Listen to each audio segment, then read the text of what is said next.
welcome back. Gonna do another drawing lesson with y'all.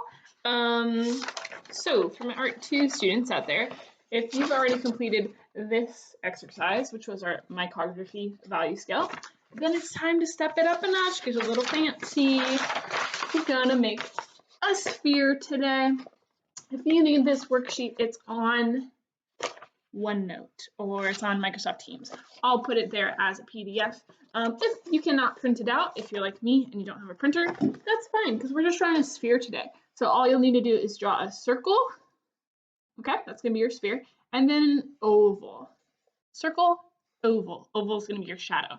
Miss King, I'm bad at drawing a circle. That's all right. Grab literally anything circular, and you can just trace that. Trace it with a pencil, I would say. If you don't got a pencil, use a pen. The world is not gonna explode if it's not perfectly circular or if it's not erasable. No big deal. So I'm gonna bring you on down here. All right, so we've got ourselves a sphere. In the space below, shade the sphere using micography. Remember, micrography means tiny words. Tiny words, okay? Micro, small, graphy, I don't know, maybe it's related to typography, I suppose.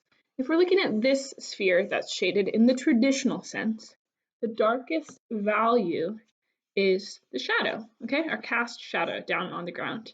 The second darkest value is our core shadow. Your core shadow is shaped like a crescent moon, and this is just review from how we learned how to shade a sphere at the beginning of the year. As we get closer and closer to our light source, it's going to become a lighter value. That's why this is a highlight right here. We can assume that the light source is coming from above because that's the lightest area, so it's really bright. This is the darkest area because it's the farthest away from the light source. So if we were going to shade our sphere and we're going to use micrography, we know that we either have to use really heavy pressure here or we have to overlap our words quite a lot.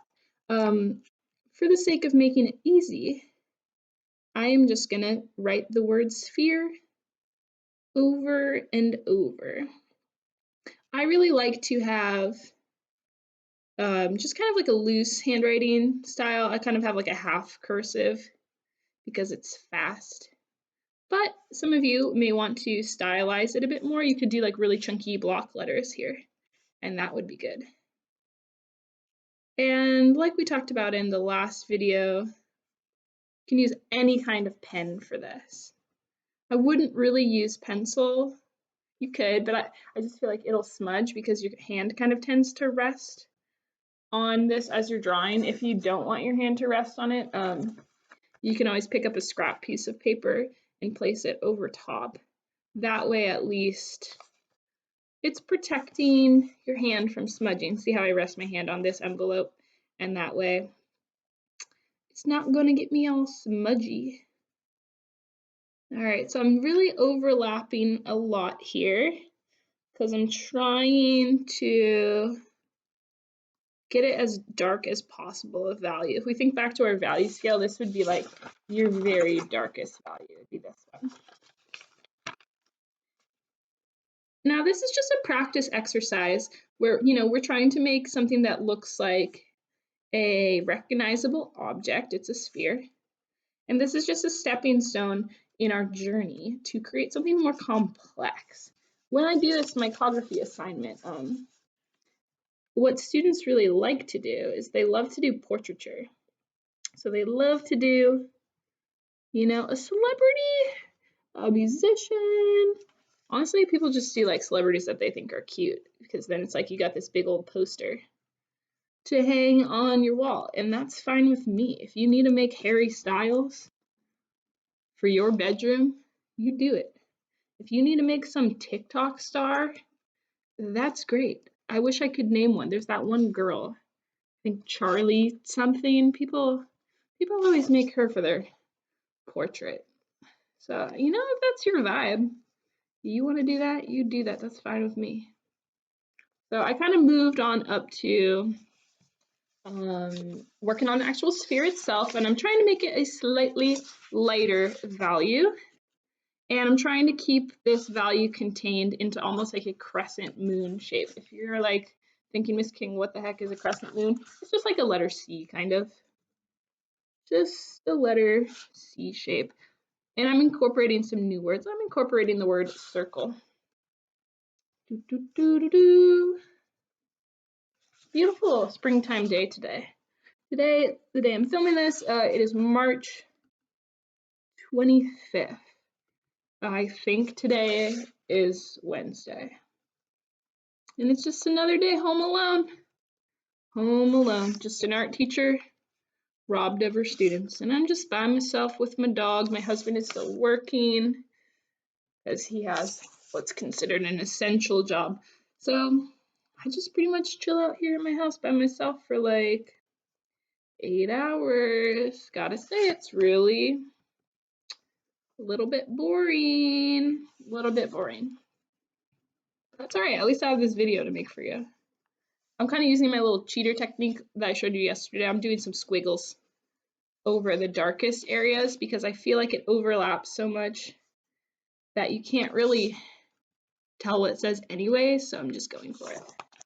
Okay, it's gonna be tricky when I'm trying to do like these lighter values. I'm gonna start spreading the words out a little bit more so they don't actually overlap as much.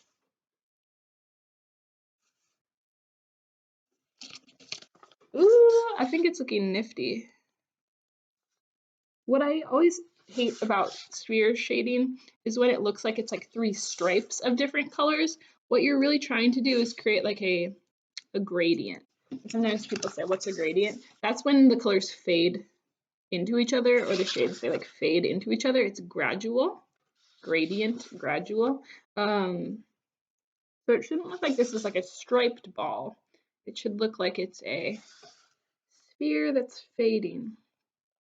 All right, as I'm getting into these really light areas of the highlight, I'm trying to use as little pressure as possible.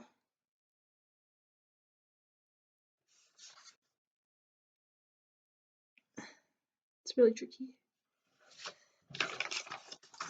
So obviously it's not going to be as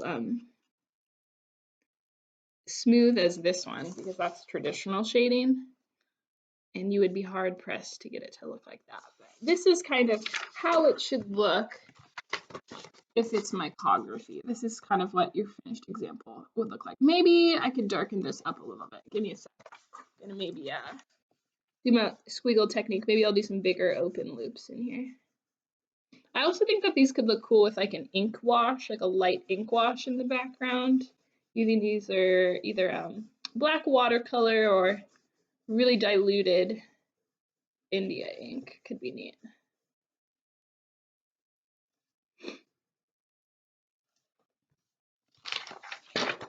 All right, that is how a sphere would look using micrography.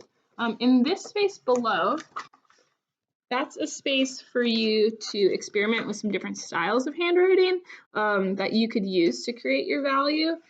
You can look up different fonts if you want. I really like dafont.com, dafont.com, or you could just kind of mess around in like Word or Google Drive. They have really good fonts. You can add extra fonts if you want. Try to create yourself 10 or more styles of text. So obviously, you could just use your regular old handwriting, or for those of you that'll want to get more fancy, you could do like block letters, like I mentioned earlier, and that could be a really good way to have really dark values, because since they're so thick, you can fill them in and that will create very dark values for you. Yeah, or you could shade them in with light values. That could be very interesting. So we're going to shoot for 10 different ones. Ideally, your 10 should be different than my 10, but if you're really stuck, you can use some of my ideas. So I've got a block letter, I've got my traditional handwriting. I could do cursive. I'm just writing my name. You could do really elongated letters. I've seen students use this to create lighter values. And the portraits we normally make are quite large, so it helps if your font is quite large as well. What else could I do? I could do like really blocky letters instead of bubble letters. They could be quite a bit more geometric and angular. Maybe I'll fill these in an interesting way. Instead of just filling them in solid, maybe I'll kind of fill them in with hatching.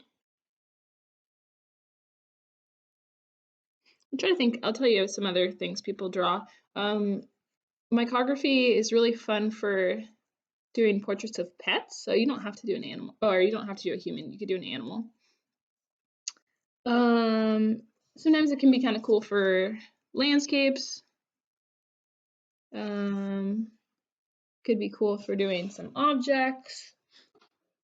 It's a little bit trickier to do things that are like very textured though. Unless the texture is like very curly, it can be kind of a little bit tricky. Maybe I could do like what's called like a serif font. That's a font that has a little foot at the end of each straight part of the letter.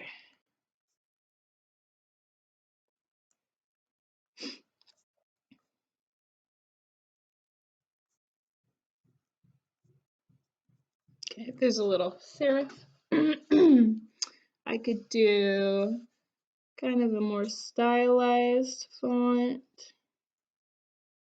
Keep in mind, the fancier you get with these, the longer it would take you to fill the space. Because with this, I was just using my natural handwriting. It's very quick because I don't have to give any extra time or attention or thought. But you might find, sections of, a larger picture that you want to do where maybe using a stylized font could be really interesting. Like maybe I'll write my name out of tiny dots. Could be kind of cool.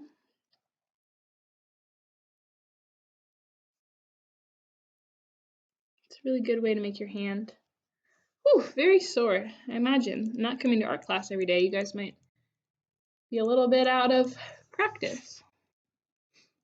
Maybe I could do my name super tiny.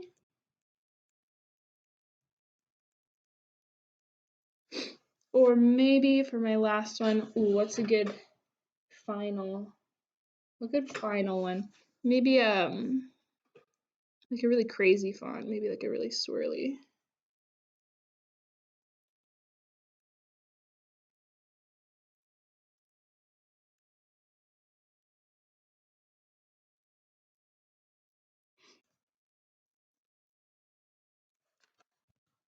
All right. Here's some fonts for you, some different styles. Experiment with your own. Go ahead and give the sphere a try. Give this a try, doing some different types of fonts. And if you really get bored, you could watch some Bob Ross on Netflix later if you need more art in your life. All right, I'll talk to you soon. Bye.